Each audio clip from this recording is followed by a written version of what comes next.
Hello students, my name is Rohit Gupta, your chemistry mentor. हमारा chapter चल रहा है aldehyde ketones and carboxylic acid and this is the last lecture of this chapter. आज हम बात करने वाले हैं कार्बोक्सिलिक एसिड की कुछ केमिकल प्रॉपर्टीज के बारे में। ठीक है, लास्ट लेक्चर में हमने क्या देखा था? हमने OH क्लीवेज को हमने देखा था।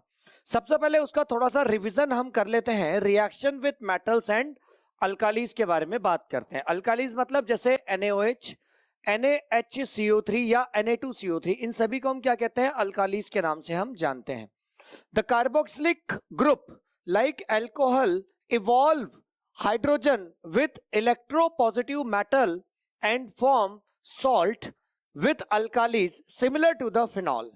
However, unlike phenol, they react with weaker based such as carbonates and hydrogen carbonates to evolve carbon dioxide. This reaction is used to detect the presence of carbonyl group in an organic compound. क्या लिखा हुआ है यहां पर? सबसे पहले ये जो मेथड है ये कार्बोनिल ग्रुप की टेस्टिंग के लिए यूज में आता है। दूसरी चीज कि यहां पर आपने कई तरह के कंपाउंड्स के बारे में बात करी थी। आपने अल्कोहल के बारे में बात करी थी, आपने फिनॉल के बारे में लास्ट लेक्चर में बात किया था, और आपने कार्बोक्सिलिक एसिड के बारे में बात की थी।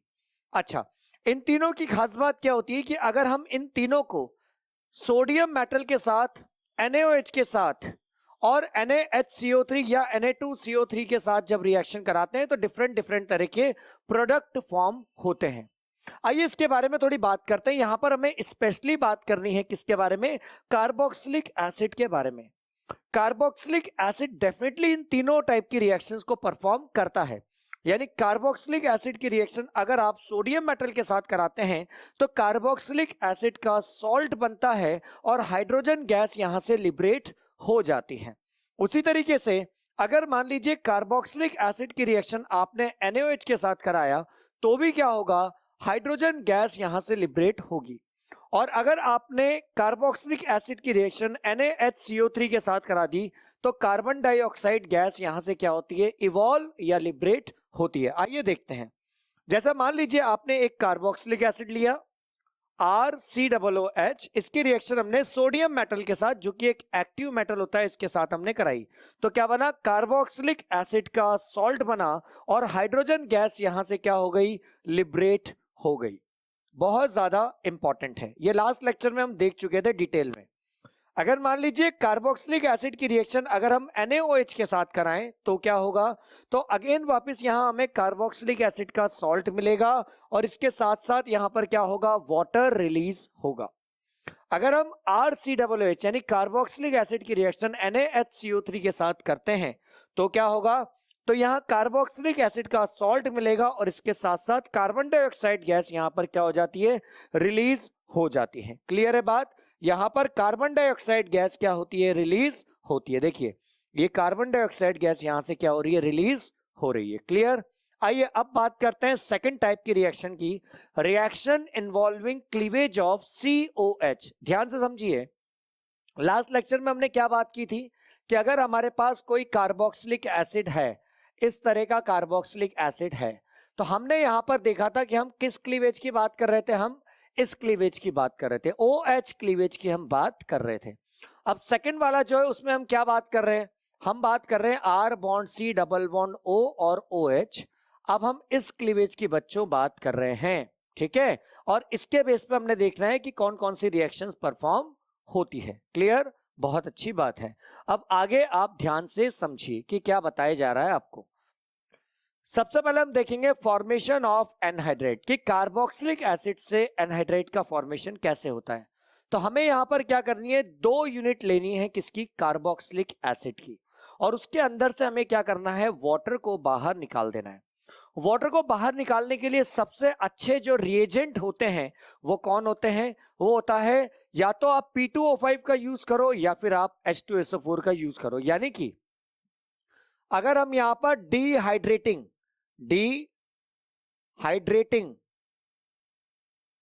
रिएजेंट की बात करें तो डिहाइड्रेटिंग रिएजेंट में आप किसका यूज कर सकते हो? आप या तो H2SO4 का यूज कर सकते हो या फिर आप P2O5 का यूज कर सकते हो। इन दोनों का काम ही वाटर को रिमूव करना है। ठीक है। तो carboxylic acid on heating with mineral acid में चाहे आप H2SO4 लें या फिर HCl लें, कुछ भी आप मिनरल एसिड ले सकते हैं, जैसे H2SO4 या फिर आप ले ले P2O5। किसके साथ? P2O5। H2SO4 के साथ क्या लोगे आप? P2O5 का यूज करोगे। क्यों? क्योंकि दोनों ही अच्छे खासे क्या हैं? डिहाइड्रेटिंग एजेंट है। क्या देगा आपको?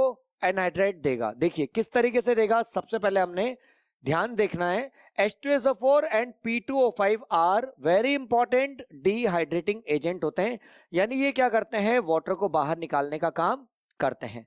रिएक्शन देखिए, सबसे पहले हमने एक यूनिट को लिखा, ठीक है।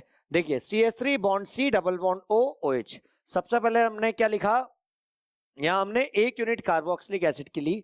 अब इसके बाद हम एक और यूनिट हमने कार्बोक्सिलिक एसिड की ले ली। अब इससे क्या हुआ? ध्यान से समझे, इससे होने क्या वाला है? इससे होने ये वाला है कि आप यहां में से, इस जगह में से कहीं से भी H कहीं से भी OH आप ले सकते हैं। तो यहां से हमने इस तरीके से ले लिया, यहां से हमने वाटर को क्या कर दिया? रिमूव कर दिया। तो ध्यान से देखिए क्या हुआ, इसको बोलते हैं इथेनोइक एसिड। इसको भी इथेनोइक एसिड कहा जाता है, इसको भी इथेनोइक एसिड कहा जाता है। दो यूनिट हमने लिए और यहां से हमने वाटर को रिमूव कर दिया। अगर हम वाटर को रिमूव करेंगे तो किस चीज का यूज करेंगे? H2SO4 का यूज कर लो या फिर आप P2O5 का यूज कर लो और आपको हीट प्रोवाइड करनी होगी। तो क्या बन जाएगा, जरा चेक करें। यहां पर आपका बन गया CH3, ये रहा, इसके साथ C, ये C रहा, इसके साथ डबल बॉन्ड O, ये डबल बॉन्ड O, ये C O के साथ कनेक्टेड है, ये C O के साथ कनेक्टेड है। देन इसके बाद ये O किसके साथ कनेक्टेड है? C के साथ, डबल बॉन्ड O, और यहां पर क्या हो गया? CH3। ये जो कंपाउंड बना है इसे ही हम क्या कहते हैं? एनहाइड्राइड के नाम से हम जानते हैं। आइए रिएक्शन के बेस पे आपको बताते हैं। ध्यान से देखिए क्या हुआ, यहां पर हमारा इस तरह का कंपाउंड बनके तैयार हो गया। जरा चेक करें, इसको हम क्या कहते हैं? इसको हम कहते हैं इथेनोइक एनहाइड्राइड। क्यों? क्योंकि आपने इथेनोइक से ही एनहाइड्राइड बनाया है, इसलिए इसको हम इथेनोइक एनहाइड्राइड के नाम से जानते हैं। जो हमने स्ट्रक्चर बनाया था वही ये स्ट्रक्चर है, ठीक है, सेम स्ट्रक्चर है। आगे देखिए, reaction with PCl5, PCl3 and SOCl2, thionyl chloride के नाम से इसको जाना जाता है, थायोनिल क्लोराइड। ठीक है, बहुत फेमस रिएक्शन है, बहुत अच्छी रिएक्शन है, ठीक है, थायोनिल क्लोराइड। अगर आपसे पूछा जाए कि भाई इन तीनों में से कौन सी रिएक्शन अच्छी है, तो यहां पर ये रिएक्शन आपको बहुत ज्यादा सपोर्ट करेगी। The hydroxyl group of carboxylic acid is replaced by chlorine atom. देखिए कैसे, यहां पर PCl5, PCl3, SOCl2 are क्लोरीनेटिंग agent. क्यों? क्योंकि इन सबके साथ क्या है? क्लोरीन प्रेजेंटेड है, इसलिए इसको हम क्लोरीनेटिंग एजेंट के नाम से जानते हैं। हम यहां से क्लोरीन को हटाएंगे और इसकी जगह दूसरे कंपाउंड को लगाएंगे। देखिए हमने लिया कार्बोक्सिलिक एसिड, अब इसके तीन फेज में हम रिएक्शन करा रहे हैं। सबसे पहले PCl5 के साथ कराएंगे, देन PCl3 के साथ कराएंगे और हम किसके साथ? SOCl2 के साथ कराएंगे। ध्यान से समझिए, अगर हम PCl5 के साथ रिएक्शन करा रहे हैं तो हमने एक यूनिट, ध्यान से समझिए, एक यूनिट क्लोरीन की किसके साथ ऐड करी? H को हटा के हमने इसके साथ लगा दी। तो क्या हुआ? ध्यान से समझिए क्या हुआ है? R बॉन्ड COCl यहां पर बनके तैयार हो गया। ठीक है, हमने एक Cl को OH हटा के इस जगह पे हमने डाल दिया। अब इसके बाद क्या हुआ? इसके अलावा हमें POCl3 का फॉर्मेशन हुआ, फास्फोरस क्लोराइड के नाम से जाना जाता है, और इसके साथ HCl यहां से बाहर निकल गया। ठीक है, डन, बहुत अच्छी बात है। इसकी खास बात समझिए, ये क्या है भाई? ये लिक्विड है और ये क्या है? ये गैस है। डन। अब यहां पर सेकंड रिएक्शन कराई आपने PCl3 के साथ, तो यहां पर 3 यूनिट आपको क्या लेनी पड़ेगी? ध्यान से समझिए, 3 यूनिट आपको RCOOH की लेनी होगी। तो क्या होगा? 3 OH से 3 Cl रिप्लेस हो जाएगा, तो 3RCOCl बनके तैयार हो जाएगा। इसके साथ क्या बनेगा? H3PO3 बन जाएगा। ये क्या होता है भाई? ये H3PO3 ये लिक्विड होता है। इसके बाद नेक्स्ट की बात करो, RCOCl, यहां पर क्या होगा इस केस में? यहां पर इस केस में RC डबल बॉन्ड OH, इसकी रिएक्शन जब आपने SOCl2 के साथ कराई तो क्या बना? एक OH हट गया यहां से और एक Cl यहां पर रिप्लेस्ड हो गया, तो क्या हो गया? RCOCl बनके तैयार हो गया। इसके अलावा क्या बना? SO2 गैस बनी, ठीक है, SO2 एक गैस होती है और इसके साथ क्या बना, HCl, जो अगेन वापस एक गैस होती है। अब आपसे पूछा जाए कि इन तीनों में से कौन सी रिएक्शन सबसे अच्छी है। एक खास बात, यहां पर तीनों जो मेन प्रोडक्ट हैं वो आपके सेम बन रहे हैं, जरा चेक करिए, तीनों मेन प्रोडक्ट आपके सेम बन रहे हैं, मगर बाय प्रोडक्ट आपके क्या हो रहे हैं, डिफरेंट हो रहे हैं। बाय प्रोडक्ट आपके डिफरेंट हैं, कुछ लिक्विड है और कुछ क्या है, गैसेस है। अब आपसे पूछा जाए कि इन तीनों में से कौन सा मेथड सबसे अच्छा है, तो आप बोलेंगे कि SOCl2 वाला मेथड जो है वो सबसे अच्छा है। ऐसा क्यों? ऐसा इसलिए क्योंकि यहां पर जो बाय प्रोडक्ट बन रहा है वो बाय प्रोडक्ट दोनों ही आपकी क्या है, गैसेस हैं, जो इस सॉल्यूशन से आसानी से क्या हो जाएगी, लिबरेट हो जाएगी और आपको प्योर RCOCl मिल जाएगा। यानी एसिड क्लोराइड आपको मिलेगा, वो भी प्योर एसिड क्लोराइड आपको मिल जाएगा। यहां पर देखिए क्या लिखा हुआ है, ध्यान से समझें। SOCl2 in pyridine is best chlorinating agent, ये एक बेस्ट क्लोरीनेटिंग एजेंट है। ऐसा क्यों? Because it gives gaseous by product which are easily separated. को गैसियस बाय प्रोडक्ट मिल रहे हैं तो उसको आसानी से आप क्या कर सकते हो, रिमूव कर सकते हो। इसलिए SOCl2 वाली रिएक्शन काफी ज्यादा इंपॉर्टेंट होती है। नेक्स्ट बात करते हैं ईस्टरिफिकेशन रिएक्शन। अब आप ईस्टर को बनाने या एस्टर को बनाने की आप बात कर रहे हैं तो कैसे बनाएंगे, कार्बोक्सिलिक एसिड की रिएक्शन आप अल्कोहल के साथ करेंगे, एस्टर का यहां पर फॉर्मेशन हो जाएगा, जिसमें कार्बोक्सिलिक एसिड जो है वो OH प्रोवाइड करेगा और अल्कोहल जो होता है वो आपको H प्रोवाइड करेगा। Carboxylic acid are esterified with alcohol और फिनॉल। जैसे RCOOH की रिएक्शन जब आप R-OH, यानी कि ये कार्बोक्सिलिक एसिड और ये अल्कोहल, कार्बोक्सिलिक एसिड आपका क्या प्रोवाइड करेगा, OH प्रोवाइड करेगा। जरा समझिए, ये आपका OH प्रोवाइड करेगा और ये क्या करेगा, H आपका प्रोवाइड करेगा। इससे क्या होगा, ये दोनों कंपाउंड एक दूसरे से जुड़ जाएंगे। तो देखिए क्या होगा, H प्लस RCOOR, देखिए RCOOR डैश, ये आपका बन के तैयार हो गया। दिस इज कॉल्ड एस्टर और वाटर यहां से क्या हो जाएगा, रिमूव हो जाएगा। ठीक है, इसको हम क्या कहते हैं, एस्टर के नाम से हम इसको जानते हैं। चलिए आइए अब इसकी मैकेनिज्म के बारे में बात करते हैं कि कैसे ये प्रोसेस हुआ। सबसे पहले आपने कार्बोक्सिलिक एसिड को लिया, RC=OH, आपने कार्बोक्सिलिक एसिड लिया और इसका क्या करा रहे हो आप, एसिडिफिकेशन आप करा रहे हो। सबसे पहले जब आप एसिडिफिकेशन कराएंगे तो क्या होगा, तो आप समझिए यहां पर क्या होगा, ये इलेक्ट्रोनेगेटिव एलिमेंट है, ये इलेक्ट्रॉन को खींचेगा। इस केस में क्या होगा, इस केस में ये जो H प्लस है वो इस जगह जाके जुड़ जाएगा। तो क्या हो जाएगा, यहां पर नेगेटिव होगा तो यहां पर ये ग्रुप आपका कनेक्टेड हो गया। क्लियर है बात, यहां पर ये इलेक्ट्रोनेगेटिव एलिमेंट है, या फिर इसको आप ऐसे भी समझ सकते हैं, ध्यान से समझिए कि इसके पास लोन पेयर ऑफ इलेक्ट्रॉन होते हैं। ये लोन पेयर इसको क्या करेगा, डोनेट करेगा, क्योंकि इसको इलेक्ट्रॉन की जरूरत है, इसके ऊपर पॉजिटिव है और इसके पास क्या है, lone pair of electron presented है। जब ये लोन पेयर ऑफ इलेक्ट्रॉन इसको डोनेट करेगा तो ये H प्लस क्या हो जाएगा, ऑक्सीजन के पास आ जाएगा। क्योंकि ऑक्सीजन ने अपने लोन पेयर को दिया है इसलिए उसके ऊपर क्या आया है, पॉजिटिव आया है। ये पॉजिटिव आप यहां लगाएंगे, इसके ऊपर क्या आया है, पॉजिटिव आया है। अब इसके बाद क्या होगा, अब आप अल्कोहल की रिएक्शन यहां पर कराएंगे। तो अल्कोहल की रिएक्शन में क्या होगा, इस O के ऊपर पॉजिटिव है तो ये लोन पेयर ऑफ इलेक्ट्रॉन को क्या करेगा, अपनी तरफ खींचेगा। डन। जब ये अपनी तरफ खींचेगा तो इसका जो पॉजिटिव है वो खत्म हो जाएगा और यहां पर इस कार्बन के ऊपर पार्शली पॉजिटिव चार्ज आ जाएगा। अब इस पार्शली पॉजिटिव चार्ज को इलेक्ट्रॉन की रिक्वायरमेंट है और इलेक्ट्रॉन कौन प्रोवाइड करेगा, अल्कोहल के अंदर प्रेजेंटेड जो ऑक्सीजन है इसके पास भी क्या होते हैं, लोन पेयर ऑफ इलेक्ट्रॉन होते हैं। उस केस में ये लोन पेयर को डोनेट करेगा, किसको, इस कार्बन को, जो कि क्या है, इलेक्ट्रो पॉजिटिव है। इसके बाद क्या होगा, वो स्पीशी पूरी की पूरी अल्कोहल वाली इस कार्बन से आके अटैच हो जाएगी। ठीक है, अब इसके बाद क्या होगा, इसके बाद होगा प्रोटॉन ट्रांसफर। प्रोटॉन ट्रांसफर क्यों होगा, क्योंकि ऑक्सीजन के ऊपर पॉजिटिव है तो ये इलेक्ट्रॉन को खींचेगा तो इसका पॉजिटिव क्या हो जाएगा, खत्म हो जाएगा। ये H प्लस की फॉर्म में यहां से निकलेगा और इस H प्लस को सपोर्ट कौन करेगा, ये ऑक्सीजन जो होगा अपने लोन पेयर से इस हाइड्रोजन को क्या करेगा, सपोर्ट करेगा।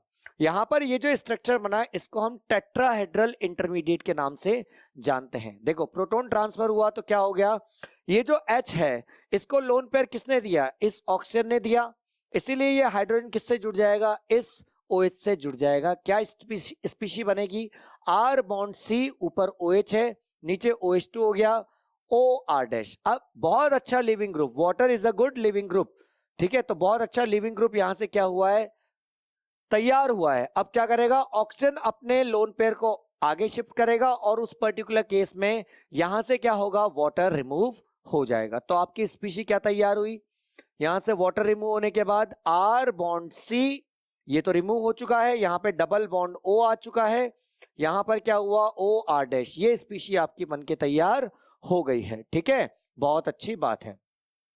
ये क्या होता है, ये आपका कहलाता है प्रोटोनेटेड एस्टर, ये आपका प्रोटोनेटेड एस्टर कहलाएगा। अब इसके बाद क्या होगा, आप इसके अंदर से यहां पर अगर आप देखेंगे तो क्या होगा, O है, H है और ये क्या है, इसके ऊपर प्लस है। तब इस केस में क्या होगा भाई, ये ऑक्सीजन क्या करेगा, इलेक्ट्रॉन को अपनी तरफ खींचेगा, तो ये H प्लस की फॉर्म में क्या होगा, बाहर निकलेगा। अब इस केस में ध्यान से समझिए क्या होने वाला है। ऐसा होने के बाद क्या हुआ, यहां पर देखिए R bond C double bond O, ये तैयार हो गया और OR डैश यहां पर बनके तैयार हो गया। ठीक है, H प्लस तो आपका क्या हो गया, यहां से बाहर निकल गया, तो क्या बन गया, ये आपके सामने बनके तैयार हो गया एस्टर। इसे ही तो हम क्या कह रहे थे, एस्टर कह रहे थे। इसको हमने कैसे लिखा था, जरा चेक कर रही है, R bond C double bond O, फिर O और फिर हमने R डैश, इस तरीके से हमने लिखा था और यही क्या होता है, एस्टर होता है। और हमने क्या बताया यहां पर आपको, एस्टर की मैकेनिज्म बताइए, यानी एस्टरिफिकेशन की मैकेनिज्म इसी तरीके से होती है। आइए आगे बात करते हैं रिएक्शन विद अमोनिया। जब भी कोई भी कार्बोक्सिलिक एसिड अमोनिया के साथ रिएक्शन करता है तो वो क्या बनाता है, वो अमाइड का फॉर्मेशन करता है। ध्यान से देखिए, carboxylic acid react with ammonia to give ammonium salt. सबसे पहले अमोनियम सॉल्ट बनेगा, विच ऑन फर्दर हीटिंग, अगर आप उसको हाई टेम्परेचर प्रोवाइड करें तो वो किस में कन्वर्ट हो जाएगा, वो अमाइड में कन्वर्ट हो जाएगा। आइए रिएक्शन देखते हैं। Amide on heating with P2O5 by losing water form cyanide. अगर आप अमाइड को आप P2O5 की प्रेजेंस में स्ट्रॉन्ग हीटिंग कर देते हैं तो आपको साइनाइड बनके तैयार हो जाएगा। जैसे देखिए CH3COOH, इसकी रिएक्शन आपने अमोनिया के साथ करी, सबसे पहले क्या हुआ, रिवर्सिबल रिएक्शन है, यहां पर फॉर्मेशन हो गया किसका, किसका फॉर्मेशन हो गया, अमोनियम सॉल्ट का यहां पर फॉर्मेशन हुआ, यानी कि CH3 bond C double bond O minus और NH4 इसके ऊपर क्या आ गया, प्लस आ गया। ठीक है, क्या हुआ, ये अमोनियम साइनेट बोलते हैं इसको, सॉरी अमोनियम सॉल्ट कहते हैं इसको, जिसको हम अमोनियम एसिडेट के नाम से भी जानते हैं। अब इसको हम हीट करेंगे, हीट करने पर क्या होगा, यहां से वाटर बाहर निकलेगा। कैसे बाहर निकलेगा जरा समझिए, यहां से 2 हाइड्रोजन बाहर निकलेगा और यहां से 1 ऑक्सीजन बाहर निकलेगा। इससे क्या हो जाएगा, इससे यहां पर देखिए CH3CO NH2 बनके तैयार हो गया। मैं इसको यहां समझाता हूं, ध्यान से आप समझिए। यहां पर आपके पास क्या है, ध्यान से समझें, यहां पर आपके पास है इस तरह की रिएक्शन। देखिए यहां से क्या हुआ, CH3 bond C double bond O, ये O और यहां पर NH2 और H2 लिख देता हूं हम साथ में।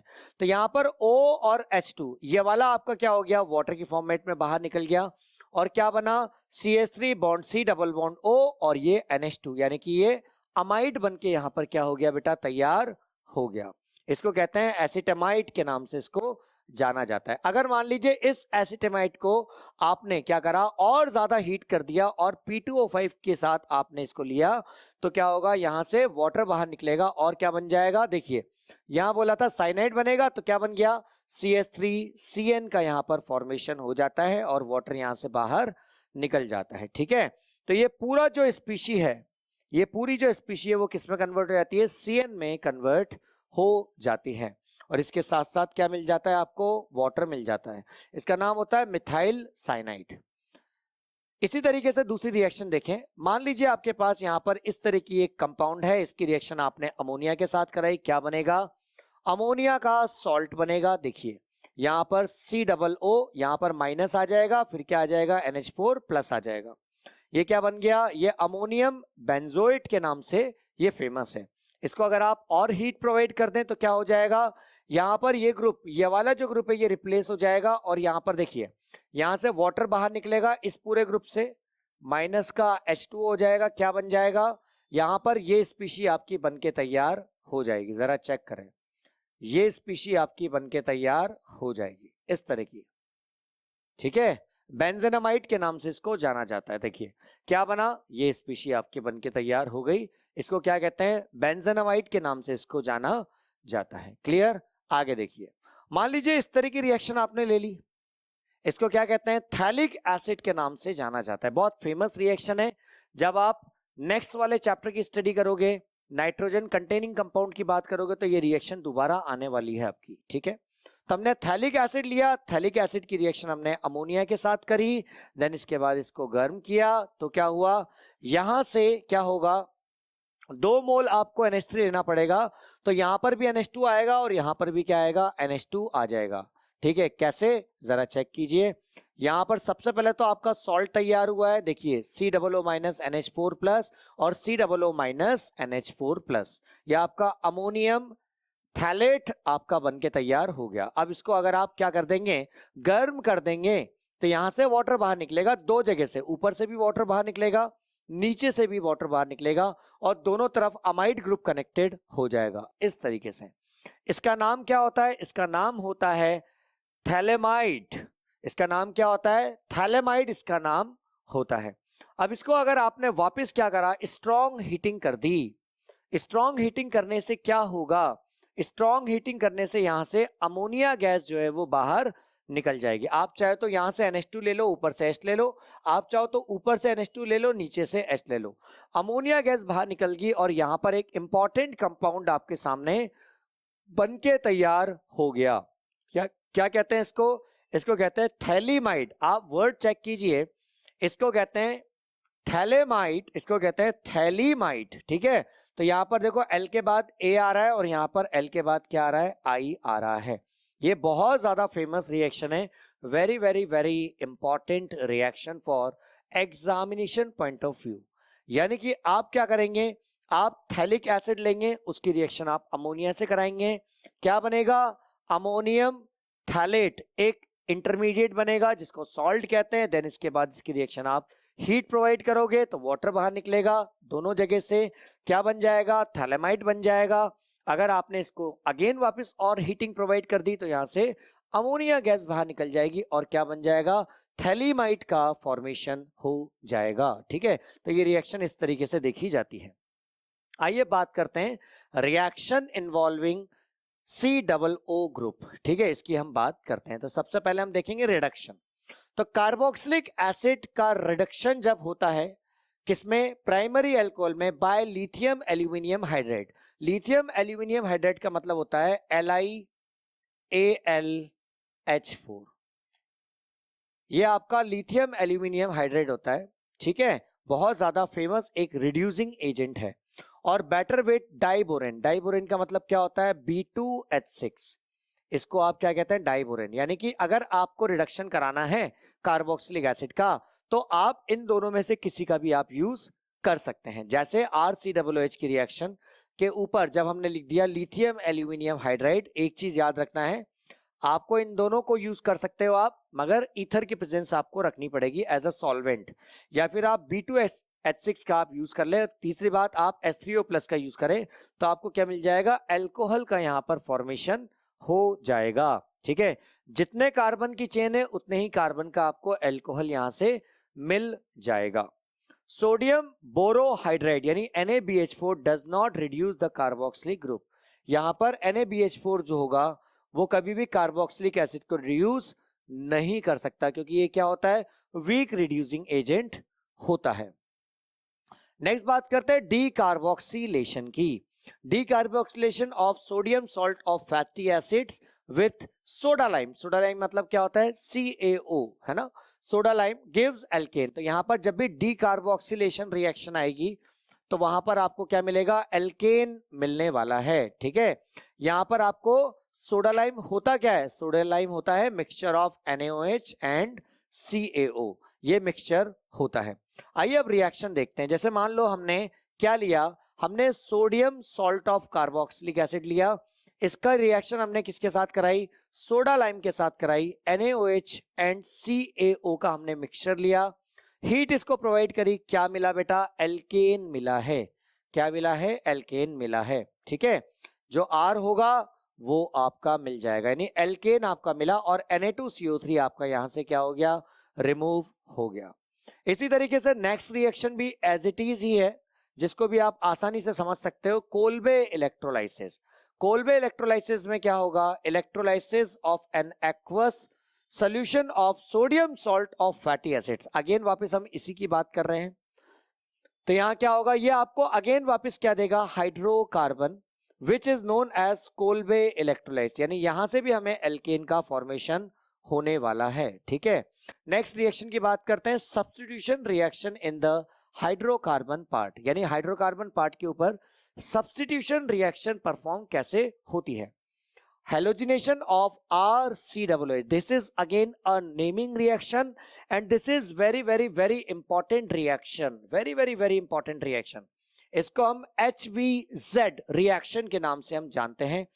ध्यान से आपको नाम से पता चल रहा होगा, halogenation of RCOH, यानी आप H को हटाओगे, हेलोजन को ऐड करोगे, H को हटाओगे, हेलोजन को आप क्या करने वाले हो, ऐड करने वाले हो। सबसे पहले HVZ की फुल फॉर्म क्या होती है, इसका नाम होता है हेल-वॉलहर्ड-ज़ेलेंस्की रिएक्शन।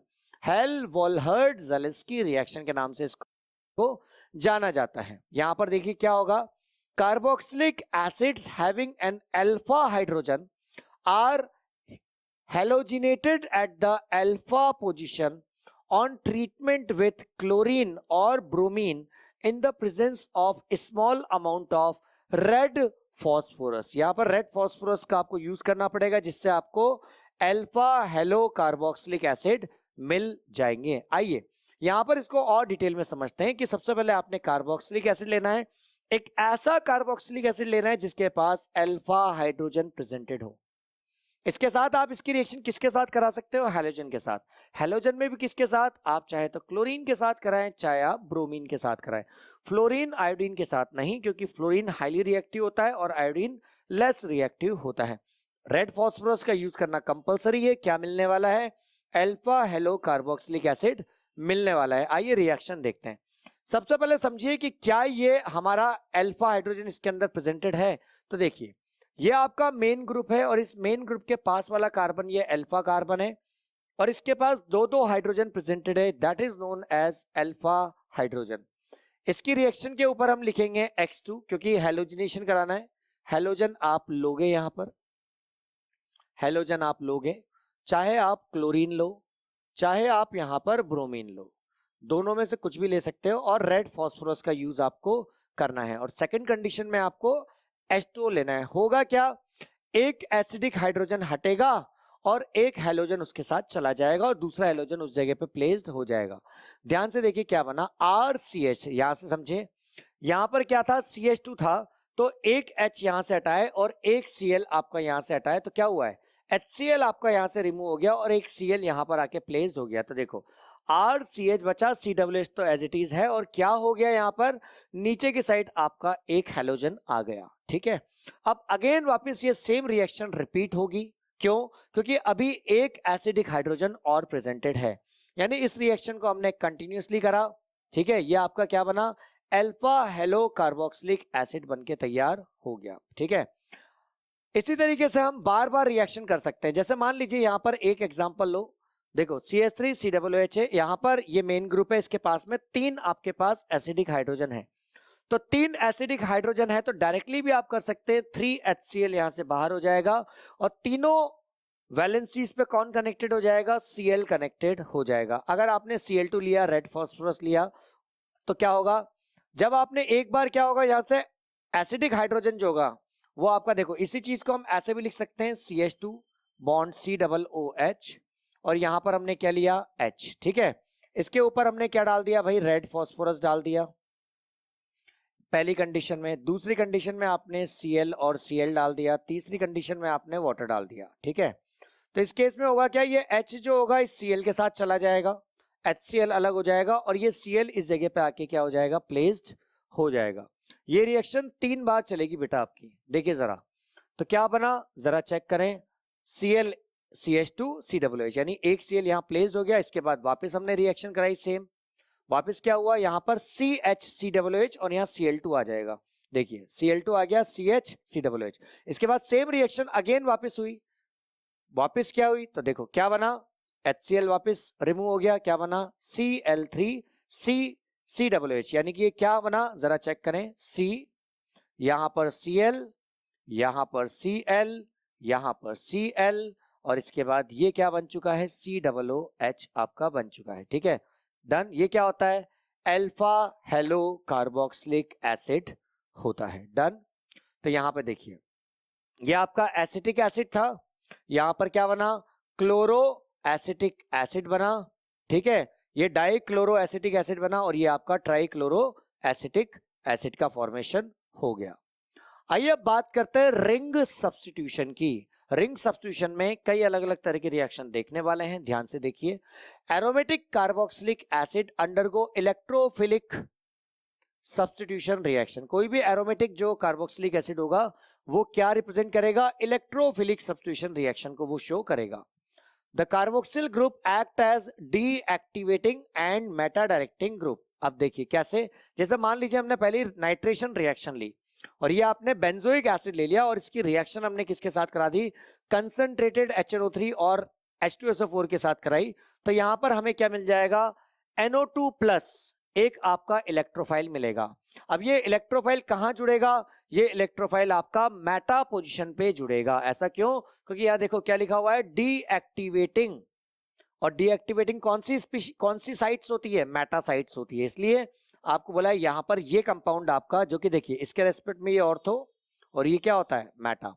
तो मेटा पोजीशन पे NO2 आपका जुड़ गया। NO2 कहां से आया, इन दोनों से ही आपका NO2 आया था, NO2+।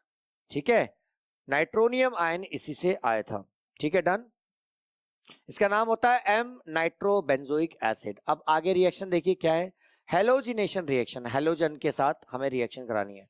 अगेन वापस बेंजोइक एसिड है, वापस हमने Br2 के साथ और FeBr3 के साथ रिएक्शन कराया। तो इस केस में क्या हो गया, देखो हमारे पास क्या मिला, ब्रोमीन अगर लिया है तो ब्रोमीन लग जाएगा, क्लोरीन लिया है तो क्लोरीन लग जाएगा। देखो M ब्रोमोबेंजोइक एसिड मिल गया। आगे रिएक्शन देखिए, uses of carboxylic acid. Carboxylic acid के क्या यूजेस होते हैं, methanoic acid is used in rubber, यानी मिथेनोइक एसिड, जो कि क्या फॉर्मूला होता है मिथेनोइक एसिड का, जरा बताएं, HCOOH, ये आपका मिथेनोइक एसिड होता है। एक ही कार्बन है ना, इसलिए इसको हम मिथेनोइक एसिड कहते हैं। तो मिथेनोइक एसिड जो होता है इसका यूज रबर में, टेक्सटाइल में, डाइंग में, लेदर में और इसके अलावा इलेक्ट्रोप्लेटिंग इंडस्ट्रीज में यूज किया जाता है। सेकंड देखिए, इथेनोइक एसिड। इथेनोइक एसिड क्या हो गया जरा चेक करें, CH3COOH, ये आपका क्या हो गया, इथेनोइक एसिड। इथेनोइक एसिड का यूज कहां किया जाता है, एज अ सॉल्वेंट यूज किया जाता है या फिर विनेगर में यूज किया जाता है, फूड इंडस्ट्री में। नेक्स्ट है hexanedioic acid is use in the manufacture of nylon 66। बहुत ज्यादा फेमस कंपाउंड है नायलॉन 66। इसके लिए यहां पर हेक्सेन डाइओइक एसिड का यूज किया जाता है, यानी 6 कार्बन की चेन में 2 COOH ग्रुप कनेक्टेड होते हैं। Ester of benzoic acid are used in perfumery, यानी परफ्यूम्स जो होते हैं उसमें क्या होता है, इसमें भी आप इस तरह के कंपाउंड का यूज करते हैं।